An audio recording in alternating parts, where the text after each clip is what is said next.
and they're undercutting the price, and who's getting, lost in that supply chain, who's losing. Because when you pay, $1 for a thing of dish soap, someone is losing. Whether that's, the labor or, the planet, someone is losing in that transaction. That's Kelly Murphy, and this is the Powerful Ladies Podcast.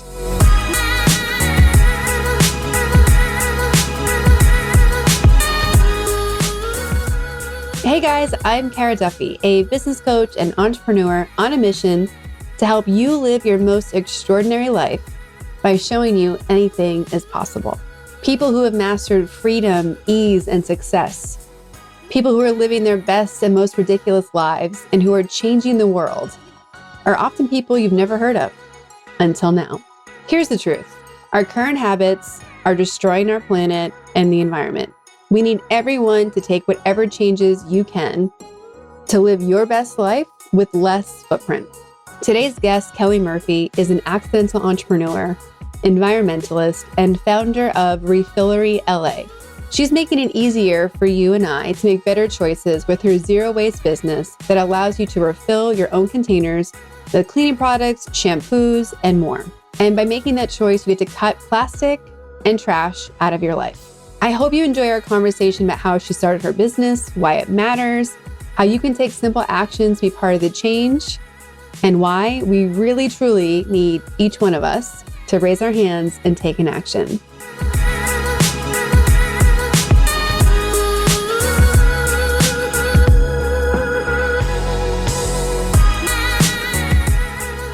I'm very excited to talk to you today. I love it when other podcast guests brag about and recommend other women who are in their same space and industry and kicking ass.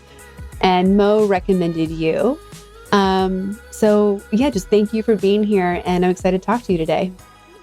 Well, thanks so much for having me. I love Mo, and I can't say enough good things about her either. So I feel like I'm in great company. You are. Let's jump in right away and tell everybody your name, where you are in the world, and what you're up to. My name is Kelly. I am in Los Angeles, and I'm the founder of Refillery LA. We are a mobile refill station working to reduce single-use plastic pollution by refilling all of your household and personal care items. Now, I am very happy that you exist and that you're doing that. Thank you. I'm obsessed with following, zero waste accounts on social media and watching all the documentaries and blogs and all the things I can consume about it. I have all of my refillable containers on my side with all the beverages you need to record a podcast. Wine in one and coffee in the other. Yes, exactly. How did you get started in this space? And is this something that's always been a passion of yours? I wouldn't say it's something that I was always passionate about or even aware of. I grew up in kind of, I guess I didn't realize it, but in an environmental home where my parents were really conscious about what we consumed and composting at home and kind of low waste living, but it wasn't something I was cognizant of. A few years ago, probably 2018, I had quit my corporate job and I was traveling with my partner at the time, and we were just seeing all of this waste in some of the most beautiful and remote places in the world. And it was really jarring and kind of really hit home that I was contributing to the detriment of this natural beauty. And when I returned from that trip, I really took a hard look at what I was doing with my life, and I wanted to reduce my personal impact. At that point, I was not sure what to do, and I saw these zero waste refill type stores along my travels. And I was like, oh, I'm just going to do that. I'm just going to go home and I'm going to do that. That's so easy. And when I got home, there was nothing like that. And I was just kind of waiting for one to pop up because I figured, oh, it's everyone wants to do this, obviously. Surely in Los Angeles, there's got to be one around the corner. It didn't happen. And, my partner at the time was like, well, why don't you just do it? Why don't you just do it? Start your own. And I never wanted to be a business owner. I never thought about being an entrepreneur. I was so against it. And he really convinced me to take that leap. But almost doing it as a controlled experiment. And that's how we started. and a mobile fashion because it's less risky. You know, I'm a risk adverse person and I was really nervous about starting a business. Like I said, I didn't really want to. So the mobile business was born. And from there, it actually ended up being beneficial for us to be able to service more communities and to be in places where, you know, there were no opportunities to refill or to buy zero waste. And you were literally driving to people's homes and still do, right? To Yeah. refill their containers. Yeah. Um, how did you get your first customer, and then how did you get your next 10? That's so funny. I didn't know what to do. So I just took my van and I parked outside of the farmer's market, which like you're really not supposed to do, but I did it anyway. And I just stood there and my whole goal on my first day was to have one sale. And I think I got three sales of just people walking by and they're like, I don't even know what this is. I have no idea what you're doing, but like, I support this, like question mark. Like, I'm not sure, but I think I support this. I'm like, yeah, great. So I made three sales my first day. And then I think my next Sunday out, now one of my very good friends, she was riding by on her bike. She's like a zero waste queen. And she literally came to a screeching halt in front of my van. And she's like, what is this? And so she comes over, I start telling her about it. And she's like, I am so happy you exist. Like, here's my phone number. Like, let's be friends. And now, years later, we're really great friends. But she was so instrumental in like putting me in touch with other amazing zero waste people and corporations and businesses to help kind of get me off the ground. And I can't thank her enough. Tamar, thank you. Another powerful lady out there. So it was really just a lot of showing up places and just explaining. I think the biggest hurdle for me was education because this was such a new concept and people weren't sure what we were doing. Yeah. And are you still feeling that you have to educate people before they can become a customer, or are more people showing up getting it? I think more people are showing up and getting it. I think over the past few years, like refilling and zero waste has become such a mainstream conversation that it's a lot less of a heavy lift on my end as far as education goes. I still think there is kind of a big gap in who we're seeing as our customers. You have to really want to make that commitment to go out of your way and refill. It's not just your everyday average person walking into the grocery store and being like, oh, I'm going to make this decision instead today. It's still an extra step, which I would love to see, in the future of zero waste. You can just walk into your local big box grocery store and make that decision. But unfortunately, we're not there yet. Yeah, you can for seeds or nuts and a few other things, but not liquids. Right. And even that is still so limited to only certain grocery stores and certain areas. So, yeah. So when you show up at someone's house, what types of things can you refill for them?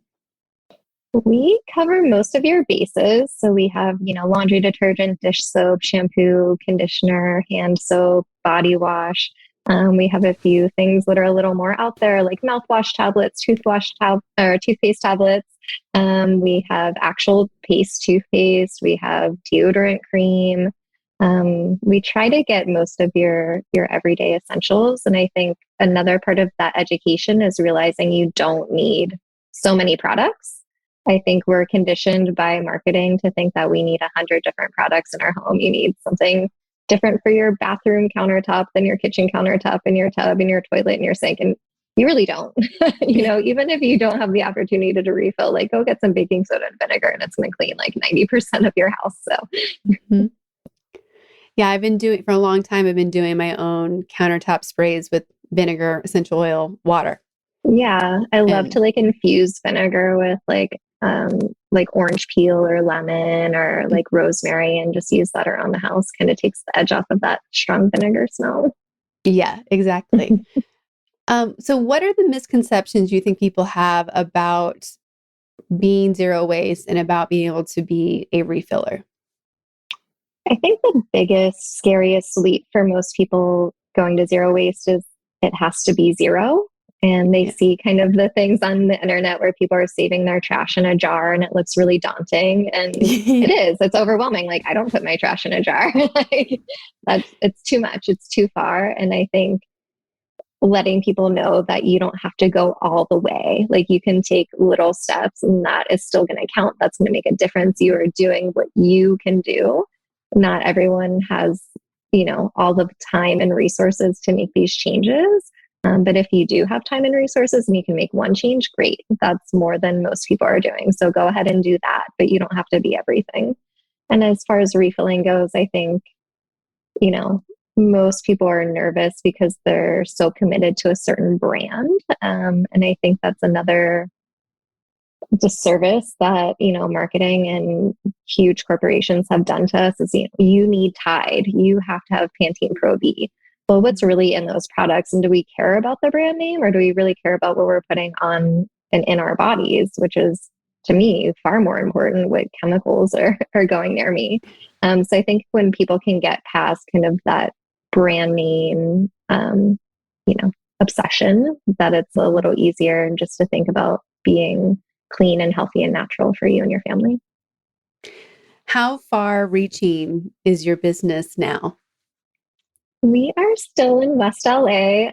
Los Angeles is a really big area. And since we are mobile and I don't want to drive all over creation, we do pretty much stick to the west side of Los Angeles. We are announcing that we are opening a pop-up brick-and-mortar store in March of 2022 in Culver City. So stay tuned.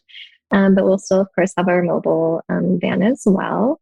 We do go as far as the east side. I know if you're not from Los Angeles, you're like, oh my gosh, what does this mean? Well, if I have to cross the 405, it is crazy. It's really crazy. So we do go to like the Hollywood farmers markets and a few other places out east, but we are mostly here on the west side. Perfect. How did COVID and the pandemic impact your business? Yeah, it was actually very, very impactful for us. We were doing a lot of our business at events and farmers markets and at other businesses pre-COVID. And when all of that shut down, we really had to pivot and move mostly to the house call model where we're doing deliveries. I've seen over the past 6 months or so, things are slowly starting to come back for events and farmers markets. Like we just went back to the Hollywood farmers market after 2 full years, which was wild. So it is great to start seeing people in real life again and, at these events and going out, and just super excited to get back to that. I love having like that community around when we do events and do markets, and it's just a lot more exciting than leaving your bottles and your stuff and I don't get to see you and interact with you and kind of have that almost consultation about what you're getting, what you need, and how we can help you. It changes everything in business, right? When you can talk to and even just see your customer. Yeah, that human contact is so important for us. You mentioned a little bit your kind of zero waste journey and seeing the impact when you were traveling. How, besides starting this business against your will, how have you changed parts of your life personally, and how do you keep exploring where there are other options to become more zero waste? I feel like I changed a lot of my life. I went, plant-based. I used to eat meat. I reduced like my personal waste. I try to drive less, bike more. I like really keep, tabs on, what my footprint is. Like, oh, okay, I want to go on this vacation, but I don't really feel like flying. Maybe I can just do like one big trip, like every couple of years. And it's hard because you don't want to give up, your whole life and sacrifice everything. And that kind of goes back to like, what can you do and what is your impact and like what changes can you make? It's definitely not easy. I feel really fortunate that I have the time and resources to make a lot of these changes, like cooking at home and like making one big trip to the bulk food store and, being able to take my own bags. And not everyone has that time or has those resources available to them. So I feel really fortunate that I have that. And I just keep looking and reading and watching documentaries and learning from my friends about what's going on. And again, I feel so lucky to have people in my life like Mo and, my friend Tamara that I met through the zero waste community to keep me on track and to keep me up to date and, what's going on in the community and how I can be a part of it and make a bigger impact. We really try to educate the community through our business. So we are a business, but we love doing workshops when we can. We have one coming up this Saturday where we talk about zero waste and how you can make sustainable changes in your life that are like small things, just if you want to get started. And I think that's really what I was missing a lot during COVID, was having, that piece of the business to me is the most fulfilling. Mm-hmm. And I think that's where I can make the biggest impact, other than refilling soap, is just being able to spread the word about, why this is important and how zero waste doesn't, just affect, the trash that you see on the ground, but plastic is coming from oil. It's having an impact for the entire supply chain. The chemicals that are in these products that are impacting you and your health. And I think that's such a larger conversation that we miss when we're just talking about the Great Pacific Garbage Patch or like seeing trash on the ground. Well, there's so many levels of politics once you start getting into things that are made from and with oil, which Exactly. a whole other level that, when you're buying dish soap in a plastic container at Ralph's, you're not thinking about OPEC. Right. But how they lobbied, to have these oil rights to make that plastic bottle to sell to you. And they're undercutting the price, and who's getting, Mm-hmm. lost in that supply chain, who's losing.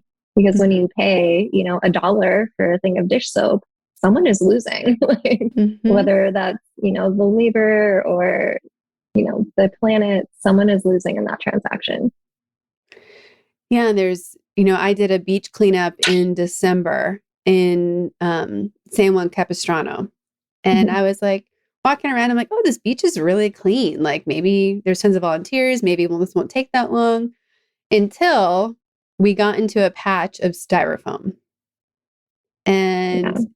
it was equivalent to picking up glitter with tweezers. Oh my It gosh. was so frustrating. I literally sat on the sand for hours in one place, just picking styrofoam out of the sand. And it didn't look like it was styrofoam if you just were walking by quickly, because it looked like white rocks or stone. But then you got close, you realized it was all white and green styrofoam.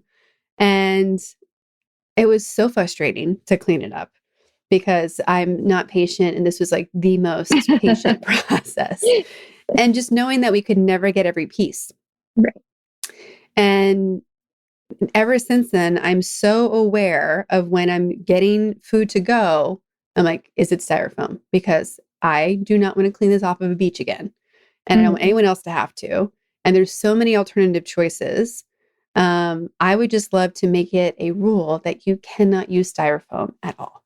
Yeah. I mean, styrofoam is not recyclable. It breaks up in a million little pieces. And I know on the beach cleanups I've seen the same thing, but microplastics, and with plastic, we say it never breaks down, it only breaks up. And you look at the sand and it looks clean and pristine, and you dig down and you see little specks of blue and green and red, and those are all microplastics. And we can't just rely on beach cleanups to fix this problem. We're never going to be able to clean up all the plastic that's out there. We have to turn off the tap. We have to stop using plastic. We have to start using reusables.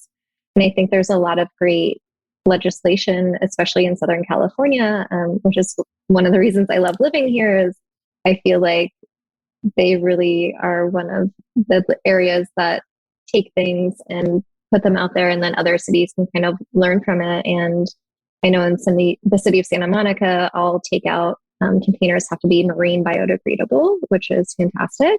So they break down in the oceans if they end up there, unfortunately. And I think there was a new legislation, you can check me on this, but in Culver City, that I think by 2023 or whatever year it is, that all restaurants have to provide reusables, like if you're dining in.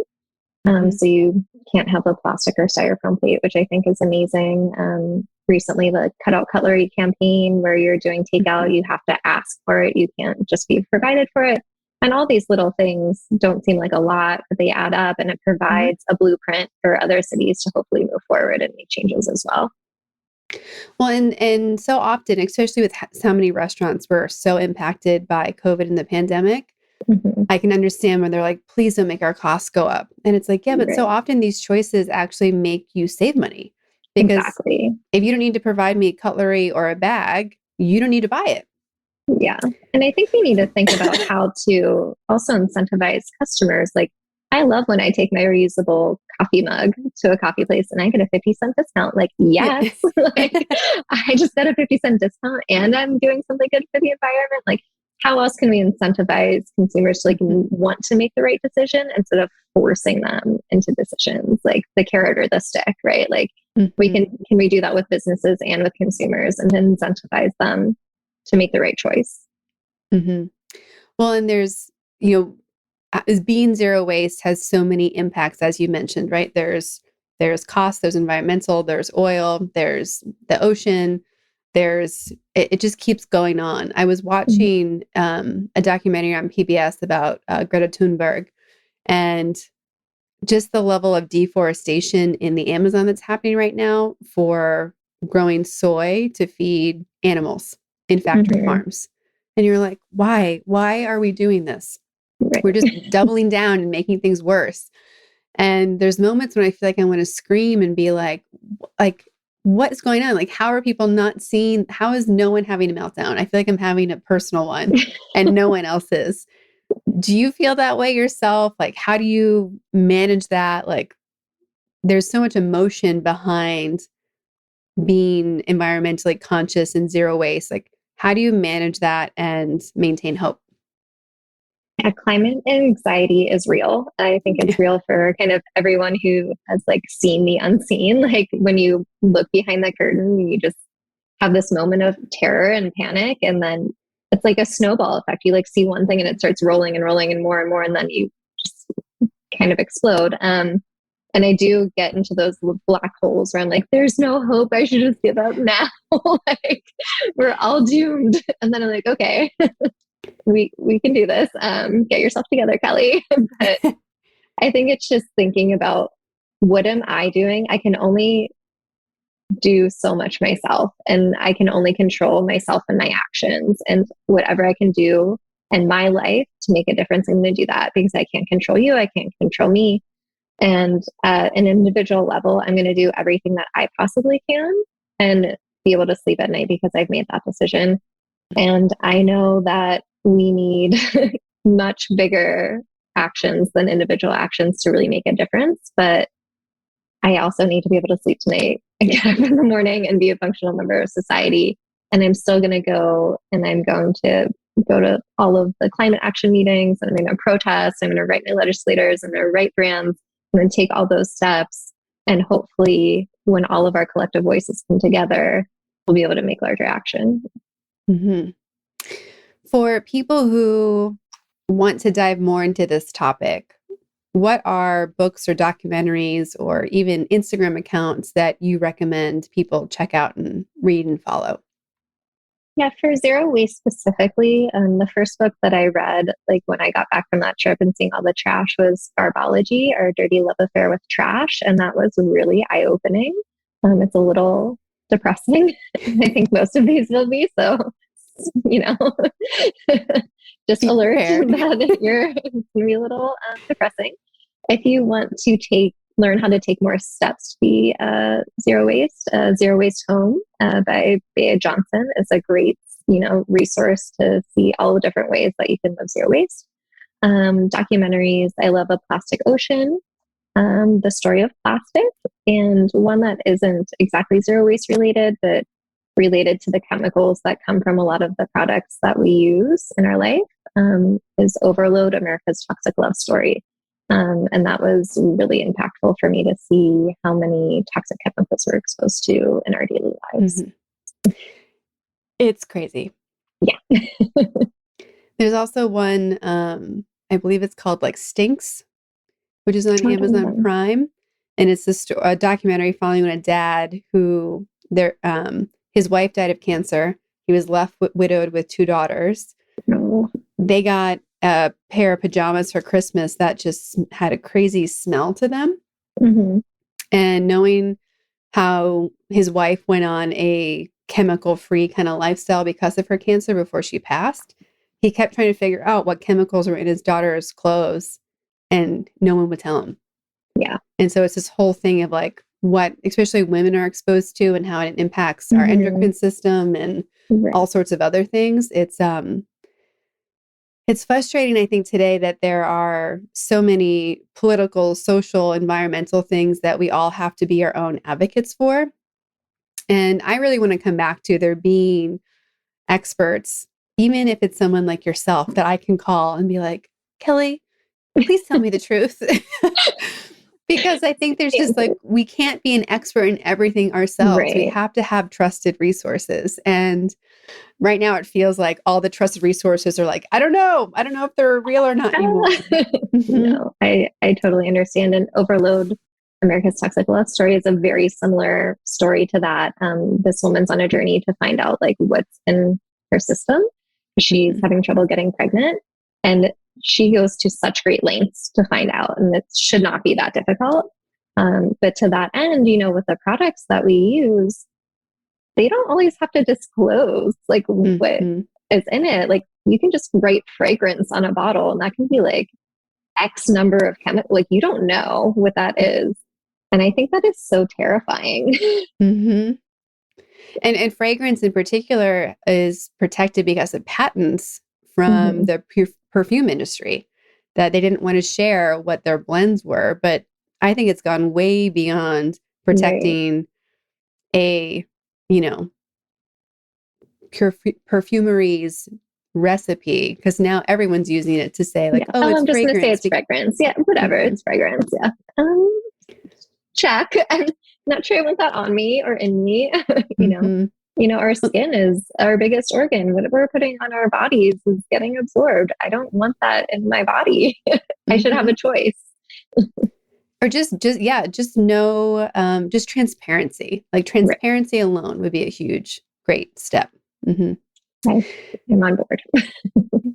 Well, in your journey, you've mentioned so many women who have been influential in your business and how you've repositioned your life for zero waste. How have women throughout your whole life guided you on your path, supported you? Like, how have they been influential to you? I think really like the unconditional like love and support no matter what I'm doing has just been amazing, especially from some of my long-term friends who are like, okay, you're going to do this crazy thing now. You're going to quit your corporate job. You're going to be a Pilates instructor. You're going to start this band, like whatever.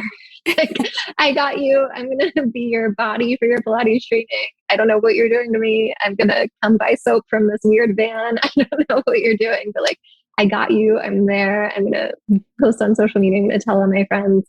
And it's just it feels so loving just to have these people around me, my friends and family. And, I don't think I could do it without them because I call them all the time when I'm having a breakdown and they deal with me telling them all about don't use that bottle and don't use that product. And they get so excited when they're like, I thought about you at the store and I took my own produce bag and I just felt so good. And that makes me so happy just to know that they're there for me no matter what crazy thing I'm proposing. Thank you guys. Well, it matters so much, right? Because you mentioned, being an entrepreneur, just that. If just starting a business is its own crazy, lonely roller coaster, let alone transforming your life and trying to transform the lifestyles of other people.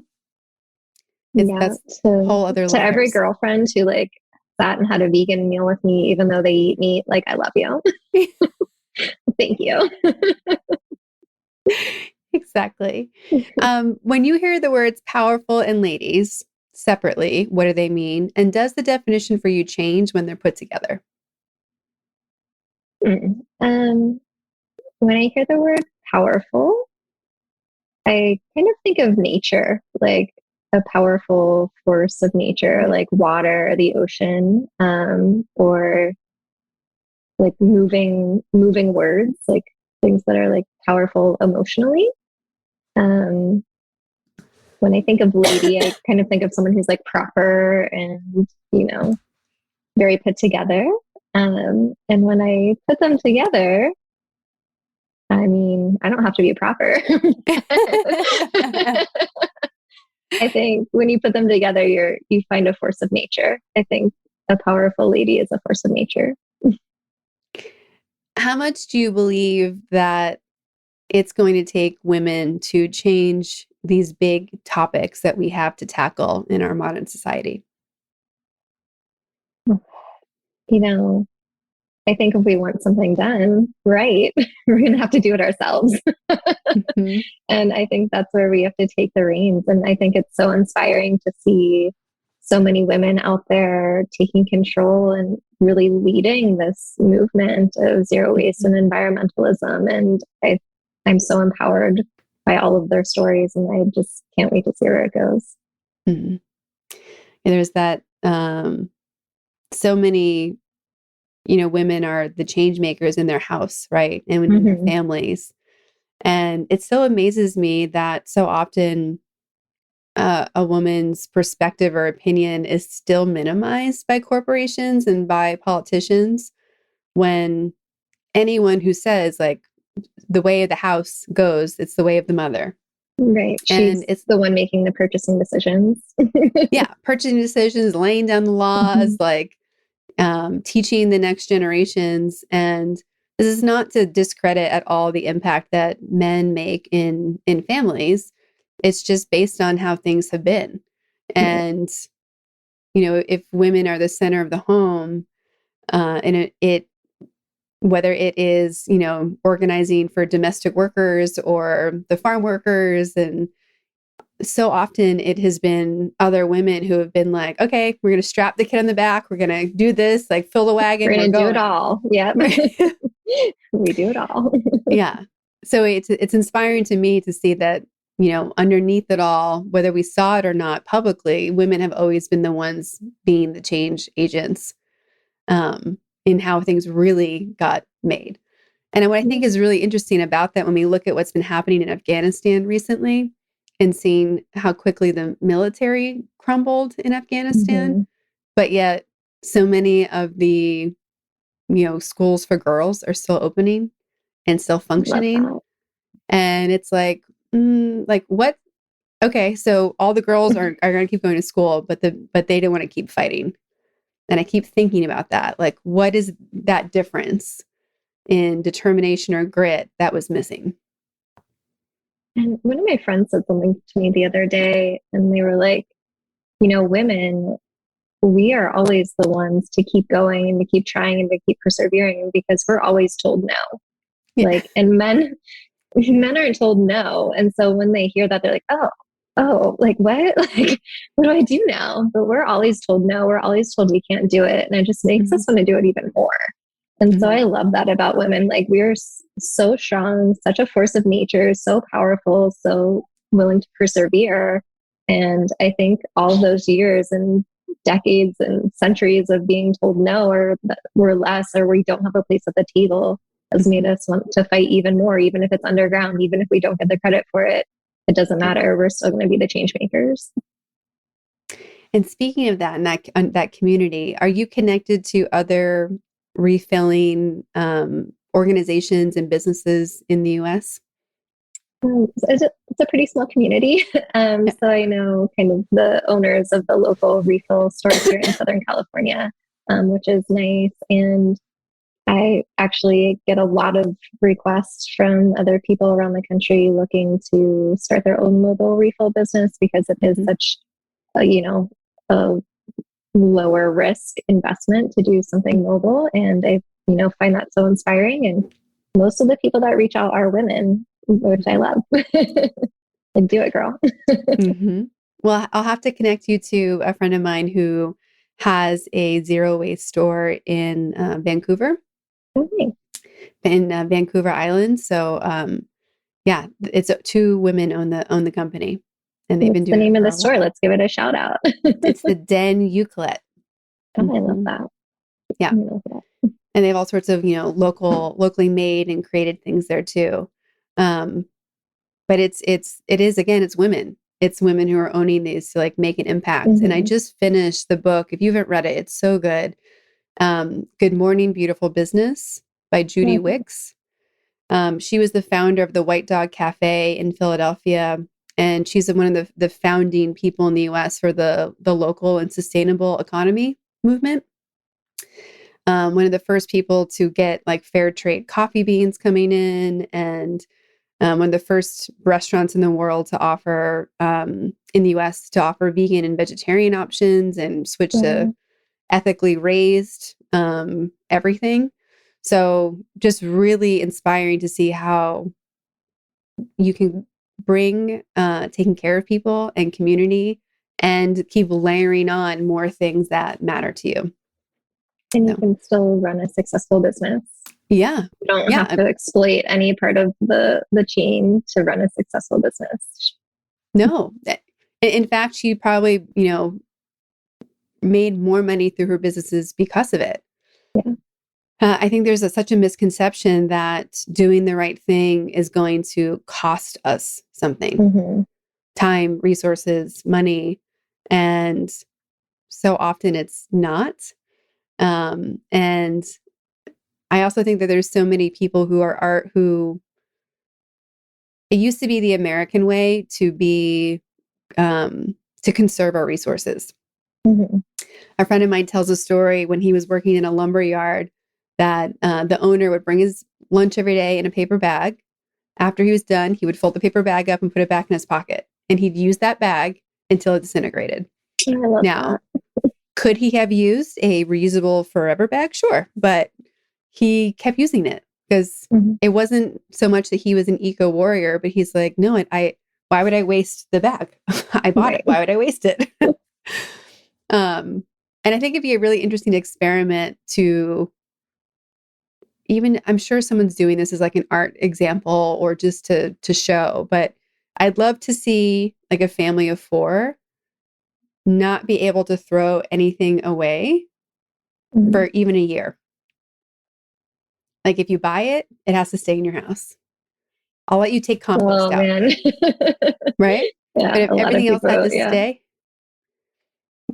I think people need to see the impact to that level to really understand how much stuff right. there is. I think I have a statistic here that the average person generates over 4 pounds of trash every day. 4 pounds. And I know that's hard to visualize, but get out your scale and put something on it until it weighs 4 pounds. And that's every day times 365 days. Yeah. And most trash is really light. Right. So to get a trash bag to weigh 4 pounds, like how much do you have to put in it?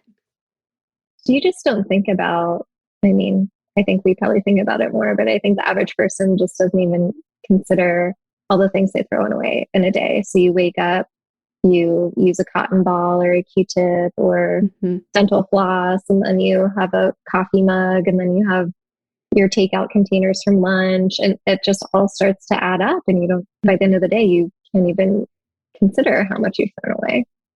Yeah. There's a post that I have on my desk and I rotate them, but right now it says, live your life undistracted. And I think so much of the waste conversation is just that. Like we're so distracted by whatever we've decided will let consume us in the Mhm. moment. And often it's things that we don't care about at all. Um, where we don't see how we're spending our money or our time and what these daily habits are and how they're creating a life that becomes ours. And we don't, not enough people, I think, stop and pause and be like, hold on, why do I live here? Why am I doing this? Why is this my routine? Like we just make so many choices on autopilot, which is great because it allows us to use our brain space for something else. But we have to have that check-in ability to be like, hold Yeah. on, I think I've over automated how my life Need to is like being lived. have a little more intention. And I think a Mhm. lot of the things that we're freeing up our brain space for is like what, watching TikTok videos, like, you know, is that what we really need that time and space and energy for? And, that's one thing that I loved about growing up in my home was every day we sat at the dinner table and had dinner Mhm. together. And of course that was pre-cell phone, so it's easy.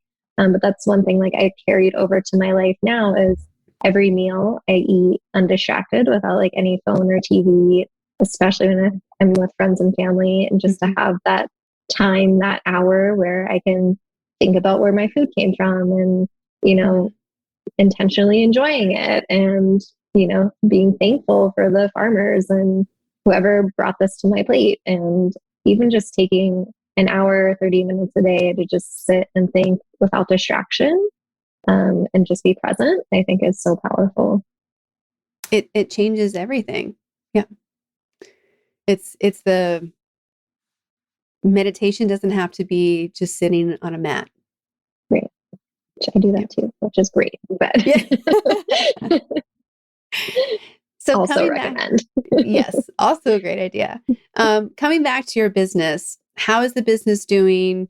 What surprised you about it? And now that you are an entrepreneur, how do you see the world differently than before you were an entrepreneur?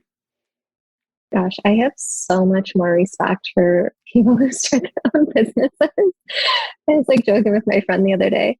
Oh, start your own business, they say. It'll be great. You'll love it. Be your own boss. It's the American dream. I'm like, whose dream? This is crazy. Whoever is an entrepreneur is a little bit crazy. It is so much work. It consumes your whole life. I mean, obviously, I've been doing it for 3 years, so I kind of like it, or I'm kind of crazy, one or the other. But I have found it so fulfilling. I think I mentioned I used to work a corporate job and I would come home like a drone and I like did not care about what I did. I didn't feel fulfilled. I just was like on autopilot. I was like, this is what I'm supposed to do. I'm supposed to go to this place, sit at a desk, type on this computer, come home, hate my life, and get up and do it the next day. And I love kind of the diversity of my day. Every day is different. I'm always meeting new people, all new opportunities to grow and learn and inspire and be inspired. And it's just so fulfilling. Although I really don't want to do it and it is so much hard work and it consumes my whole life, I'm so happy I'm here and that, I have this opportunity. And, it's been tough with COVID. Definitely took a toll on me personally, physically, emotionally, and on the business. But now that we're slowly, hopefully, knock on wood, coming out of it and things are opening back up again, I can already see things starting to pick back up and starting to have more opportunities to be in our community, and looking forward to opening our first brick and mortar here next month, which is why I have bags under my eyes right now. I'm so tired. Really, I'm doing it for y'all. We ask everybody on the podcast where they put themselves in the powerful lady scale. If 0 is everyday human and 10 is most powerful lady you can imagine, where would you put yourself on that scale today and on average? Today, I feel like negative. Is that an option? Yes, it is. There's no rules with these answers. So I just feel like, this couple of weeks has been really tough. It's been a lot. Opening your own mobile refill business is one thing, and then running that business while opening a store is another thing. And I feel pretty defeated at the moment. But I'd say on average, I feel, like a 4 or 5. I don't feel like I'm, any greater or better or more powerful than anyone else. I'm out there, I'm working hard, I'm doing the best that I can. And I think that's what we can say about most women. And I think that's another trait of being a woman is, you're humble and, you're doing your best, but you don't have to go out there and, and say you are number one. So. For everybody who wants to follow you, support you, become a client, a customer of yours, where can they find you, follow you, and how can they support you? Our website is refilleryla.com. Our Instagram handle is refilleryla. You can find us outside of the Mar Vista Farmers Market the first 3 Sundays of the month. There's a big schedule on our website, so go ahead and head there, refilleryla.com, and look for our opening March 2022 in Culver City. And you're doing a workshop this Saturday.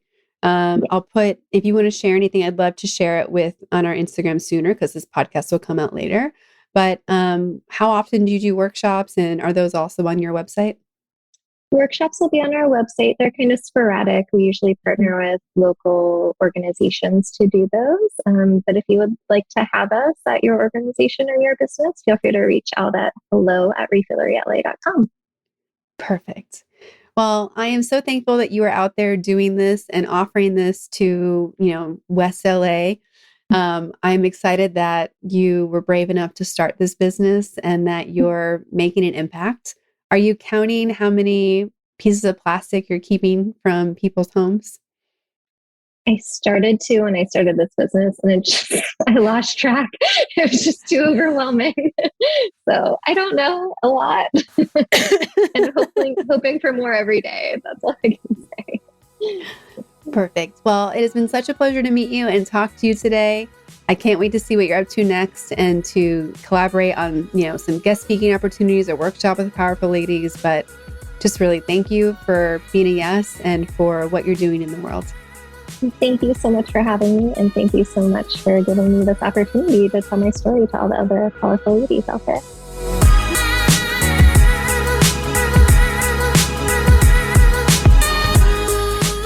All the links to connect with Kelly and Refillery LA are in our show notes at thepowerfulladies.com. Please subscribe and rate and review this podcast wherever you're listening. That matters so much to us to get your feedback, and it also helps us to attract more listeners like you. Come join us on Instagram at Powerful Ladies. And if you're looking to connect directly with me, visit karaduffy.com or Kara_Duffy on Instagram. I'll be back next week with a brand new episode and a phenomenal guest. Until then, I hope you're taking on being powerful in your life. Go be awesome and up to something you love.